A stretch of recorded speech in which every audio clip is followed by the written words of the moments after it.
Good afternoon YouTube, this is Warbles on a lot here, and I've been pondering Paxi Guerrera. Now, as you can see, Paxi, this is a 750ml bottle of Cooper's Stout, and it's 6.3% alcohol, so that's 3.7 standard drinks there. And Paxi Guerrera, I really liked your malt liquor video, especially as you're not a drinker. I think for a non-drinker to go and get a hold of a 24 fluid ounce can of 5.8% alcohol and drink it on camera, knowing that because you're a non-drinker the alcohol's going to hit you pretty hard, I think that was a brave thing to do, Paxi. Brave in terms of humanity, not necessarily male or female. But a lot of women don't drink strong beer, and a lot of people don't drink strong alcohol. So yeah, I thought you did pretty well there. To have a drink.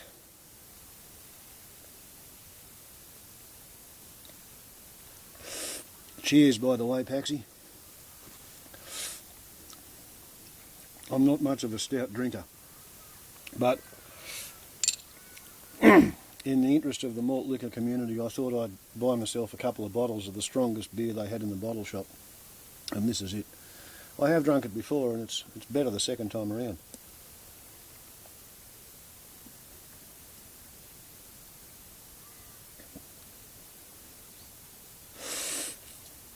So yeah, Paxi, I thought that was very brave of you, making a malt liquor video when you're a non-drinker. And you said some pretty funny things, and you opened yourself up and you told a few truths about how, because you were raised with brothers, therefore you get along with men as friends, as people, as humans. You don't see them as a succession of possible sexual partners. You see them as a succession of intellectual personalities, people you can relate to. Yeah, my daughter's a bit like that. You know, she's 21 and she's got long blonde hair down to her knees, and she's got, well, big tits is really the only way you can put it. But she had 3 brothers, and she played pretty roughhouse when she was a little girl. And yeah, she relates better to her male friends than a lot of her female friends, but she's pretty good at doing the female mind games too. And I know what female mind games you mean, Paxi, because I lived in a nurse's home once where there was 96 women and 3 men, me being one of them, and 1 spare room. I was there for 3 months. And I've seen what young women are like, competing with each other and playing cliques and having bitchiness games.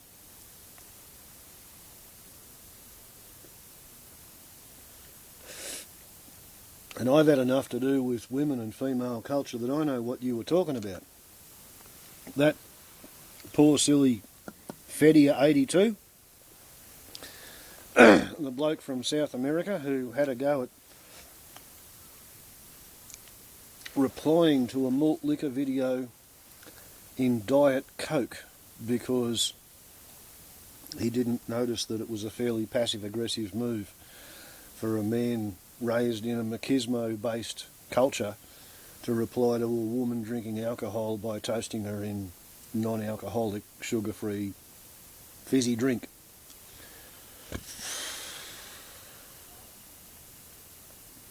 I thought that was a really poor taste effort by fedea82. It's just not appropriate. I mean, the whole idea of a malt liquor video is to run the risk of making a fool of yourself, of saying something stupid, slurring your words really badly, falling out of the chair, dropping the bottle. Now, that's the idea of it. You run the risk of being a complete goose, and if you make that bad of a fool of yourself, well, you don't upload the video. But fedea82, if you're watching this, and you probably won't because I'm making it, you know, and you've blocked me because I dared to tell you that antinatalism was a case of throwing the baby out with the bathwater, and that was after you'd just spent a 44-minute interview patting yourself on the head for how tolerant you are of dissenting opinions. Tolerant. Yeah, well, I keep having to remind myself that you grew up in South America. fedea82. 82. That was the year the Pommies got belligerent over the Falkland Islands and kicked all the Argentinians back home, wasn't it? Sank the General Galtieri. Yeah, I remember 1982. I was a student nurse at a repatriation general hospital. The charge nurse I was working under had a brother in the Royal Navy. I think he might have been in a submarine. I don't know whether he was in the submarine that sank the battleship, but yeah, she was shitting herself the whole time. I found it an interesting war to watch on television. I'm assuming, fedea82, that you grew up into the stultified, surly, truculent, petulant, cranky pants, despairing, embittered, twisted nationalism that followed Argentina's brave expedition to the Falkland Islands, or the Malvinas as you guys like to call them. So it's probably not surprising that you've grown into a overcompensated inferiority complex, turned into a control freak with a really surly attitude, man. I mean, to get up there and be sober and criticise a woman who doesn't drink for what she says when she's drinking a 24 fluid ounce can of 5.8%, that's just pusillanimous, mate. Pusillanimous.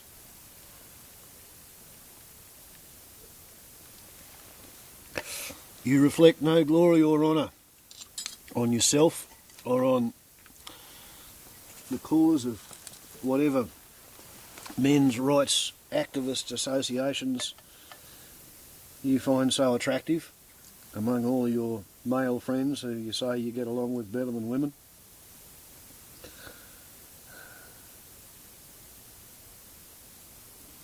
There's a story told by Henry Lawson about two blokes who were friends, had been friends for a long time. And they'd been friends when they were sober, and they'd been friends when they were rich, and they'd been friends when they were poor, and it didn't matter which one of them was rich or poor, they always had time for each other. And they'd got drunk together, and they'd had hangovers together, and they'd been real good friends for a lifetime. And there came a day when one of them was sober and he met the other one drunk. And within 5 minutes of conversation, they couldn't stand each other.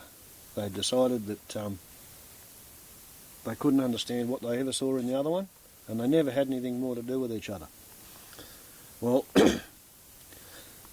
fedea82, you're huffing and puffing and whinging and whining and moaning and groaning and having a temper tantrum to yourself and going all silent with crankiness because you didn't like your own response to what Paxi had been saying. Dear oh dear, do you understand how thoroughly you wear your heart on your sleeve and show off all your own foibles when you behave like that? I mean, who made you the God of the world? Is this something with atheists that because you say you don't believe in God, you think you have to behave as God? Could be onto something there. I might have to deal with that some other time. But there's a concept I want to talk to you about, fedea82. It's the concept of the hayoka. Have you ever heard of a hayoka, fedea82? If you want to look at a Hollywood version of a hayoka, then go and dig out a movie starring Dustin Hoffman called The Little Big Man. And in there's a character who's a North American Indian, and his life is saved by a white European when he's a child. They're both children. And that means that the North American Indian owes his life to the white European, and it slowly drives him crackers through the course of the movie. And one of the things that really stands out in my mind is that this Indian who had gone crackers with angriness and crankiness He was dressed, painted up so that he had, his left arm was black and his right leg was black and his opposite arm and leg were white.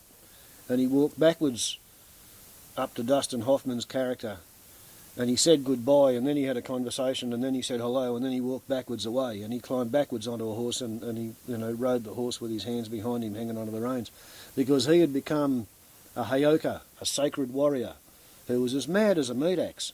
And if you've ever looked at a piece of meat and thought about what an axe is good for, cutting wood, then you'll understand a meat axe is a really mad idea. So, as a teenager in the 1970s watching Dustin Hoffman and his movie, I thought I understood what a heyoka was. A heyoka was a sacred mad warrior in North American Indian culture, and when somebody went mad or crazy, they just left them to it. Let them get on with their life. Years and years and years later, I met an Australian-born North American Indian shaman, right? And I asked this fella, how come you don't get into the Australian Aboriginal religious beliefs? And he said, oh, well, I grew up in Lismore and there was cowboys and Indians on the TV, and the Indians were really cool and the Aborigines were just bungs. Bungs is the name they got called because it's the noise they make when they bounce off a redneck's bull bar. So instead of plugging in and tuning into the animistic, deistic, spiritualistic, panentheistic religion that's been operating here for 40,000 years, he went to North America for his religious belief system. And he used to get around with bits of copper piping wrapped in leather with crystals sticking out of one end and feathers tied to the other end. And some of them were little, they'd put on his keyring. Others of them were 2 or 3 foot long, and he'd carry that one in his hand, and another one might be 6 or 7 foot high. Last time I saw him, he was up at the Celtic Standing Slivers, and he was swinging a 7-foot wooden staff with eagle feathers tied to the end of it. And I saw him from 200, 300 yards away. I said, ah, that's the mad shaman from Lismore. Now, he was once playing with some American Indian tarot cards, he said, and he showed them to me, and I had a look at them. And they had a heyoka character, which was supposed to be a sacred comedian. And I said, how does that work? So he threw me the book on them. And in the book, it didn't say anything much about being a sacred warrior like Dustin Hoffman's film. It said, the heyoka was a tribal comedian who looked around and found somebody who was taking himself so seriously that they were making the whole tribe look silly. And the heyoka would play a practical joke on him. And it come to be a point of honour to have a heyoka who was so good that he used you personally as a lesson for the whole tribe. So I'm trying to play the role of the heyoka and use you as a lesson for the anti-natalists and the atheists. Try not to take yourself so bloody seriously. Now, the bloke who wrote the book reckoned that the first time he met the heyoka, he was a student, 3rd year student. And his teacher said to him, I want you to go out and spend all day collecting one turd from every animal species. And so he did, all day in the sun in the desert. And on the second day, he had to clear a whole big patch of ground, 100 metres by 100 metres. And he had to make 10 metres by 10 metres. There's the beard talking. And he had to draw a circle in it with his, ploughed with his end joint of his little finger, 10 metre diameter circle. And on the 3rd day, he had to get all this dung that he'd collected and grind it up to a paste and use the paste to fill the circle. And then he had to sit in the circle and meditate all day. And at the middle of the night, 1 o'clock in the morning, a coyote came up to him. And the coyote looked at him and said to him, as it rolled around on the ground laughing, look at yourself. You're surrounded by all the shit in the universe. And you take yourself so seriously you don't realise how ridiculous you look. And I read this and I looked at the bloke who was sitting there with 1 foot on a tourmaline and another foot on a quartz crystal with an eagle feathered cup in his hand with his battle rods and his staffs, and I tried to explain it to him, and it's just like trying to explain to you that you're wrong, Fed. Paxy's a better man than you'll ever be.